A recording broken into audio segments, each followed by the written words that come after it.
തൃശൂർ വടക്കാഞ്ചേരിയിൽ സ്വകാര്യ ബസ്സിൽ കയറാൻ കണ്ടക്ടറോട് അപേക്ഷിച്ച് വിദ്യാർത്ഥികൾ.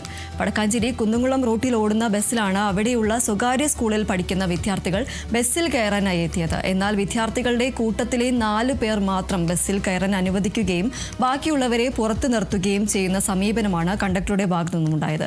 സർക്കാരിന്റെ സ്ത്രീകൾക്കായുള്ള സൗജന്യ യാത്രാ പദ്ധതിയായ പ്രിയദർശിനി നിലവിൽ വന്നപ്പോൾ മുതൽ സ്വകാര്യ ബസ് ഉടമകൾ തങ്ങളുടെ പ്രതിഷേധം സർക്കാരിനെ അറിയിച്ചിരുന്നു.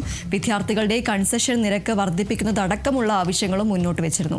ഇതിന് പിന്നാലെയാണ് ഇത്തരത്തിലുള്ള ഒരു സംഭവം വടക്കാഞ്ചേരിയിൽ നിന്നും ഉണ്ടായിരിക്കുന്നത്. പോലീസ് ഈ വിഷയത്തിൽ ഇടപെട്ട് കണ്ടക്ടർക്ക് താക്കീത് നൽകിയിട്ടുണ്ട് എന്നതാണ് ലഭിക്കുന്ന വിവരം. SFIയും AISFും പോലുള്ള വിദ്യാർത്ഥി സംഘടനകളും വിഷയത്തിൽ പ്രതിഷേധവുമായി മുന്നോട്ട് വന്നിട്ടുണ്ട്.